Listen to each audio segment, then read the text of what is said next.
This 1 Degree Outside video is brought to you by Attitash Mountain Village. Book your stay directly through the link on our homepage, onedegreeoutside.com.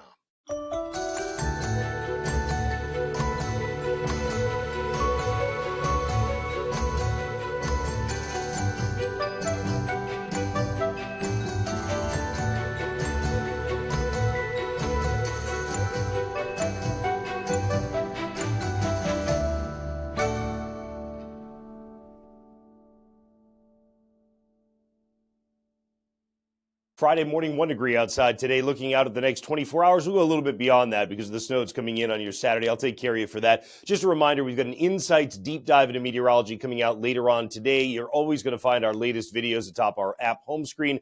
Noyes, 1 degree outside weather on the App Store and Google Play, totally free, so download it today. All right, here's what's going on for you. Wind steadily diminishing today. You will notice the difference from where we've been over the last couple of days. Tomorrow's storm passes to our south. It's not that cut and dry on the amounts. Of course it's not. It's New England. We'll take a look at that here in just a moment. Next week is going to be breezy at times, but not as windy as what you just had this past week. Speaking of the wind dying down, you can see the difference it makes in the feels like forecast. Instead of feeling like single digits and teens, you feel like 11 getting out to the bus stop this morning. Feels like the 20s as we get deeper into the day. You do it with sunshine. I put lip balm on here, skin moisturizer, that type of thing, just because the air has been very dry for the last couple of days, and that's having an impact, certainly.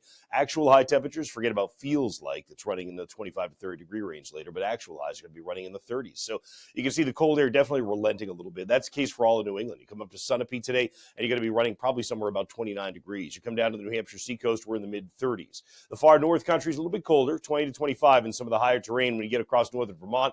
The great north woods of New Hampshire stuck in the 20s throughout the course of the day today. But even northern Maine's able to get to about 30. So there definitely is not a big wealth of cold that's left over for us, but cold enough to get the job done in terms of snow tomorrow. You get the sunshine today, the clouds increase this evening and tonight. Timestamp for you in the upper left. And as we get to tomorrow between 4 and 7 a.m., light snow is breaking out from west to east. And this is the map at about 6 a.m.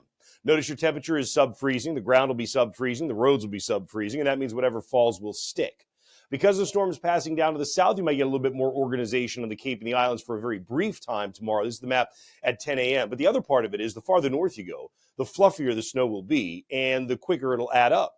So that's why actually to some extent the farther north you go, the more snow you get. We'll take a look at that here in just one moment. By 2 p.m., it's pretty much over in central and western New England. Now watch what's happening east. This is very interesting.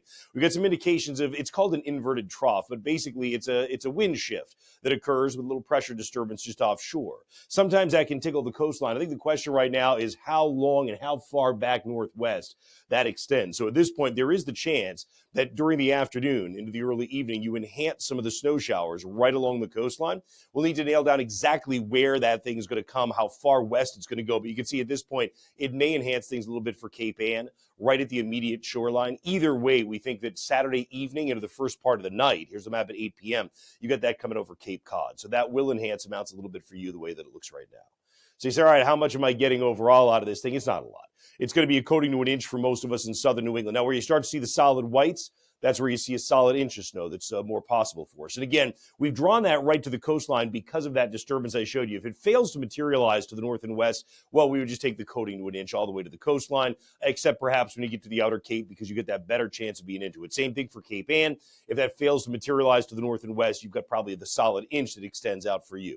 The farther north that you go, we're talking about a solid 2 inches or a little bit more than that. You may go 3 in the high terrain when you get around the greens and the whites. Also, a little bit of enhancement from that disturbance possible too when you get into southern Maine and the New Hampshire seacoast. So again, at this point, we've got you somewhere around 2. We'll keep an eye on it and see how much enhancement there really is going to be with that. Then the farther north you go, eventually you start to run out of moisture overall. So again, it's mostly during the course of the day Saturday, and for many in central and western New England, it starts to wind down during the course of the afternoon. Closer to the coast you are, the more it may try and hang on to the evening. Thank you to all these folks, our Patreon members. Just so you know, we did drop another podcast yesterday. It's on the Inside Track. So if you're an Inside Track member, make sure you check that out. We talked Santa Ana winds. We talked how thunder snow develops. And we also talked about snow forecasting. And when you see those maps that fly around on social media or sometimes in mainstream media, right, and it's one model for 30 inches of snow, tomorrow is a good example of that. Do you remember that? We were hearing from some folks there was going to be 1.5 feet of snow. So we talk about kind of responsible snow forecasting. That's the way it looks for now. Hope you have a great day, and we'll see you with insights coming up later on.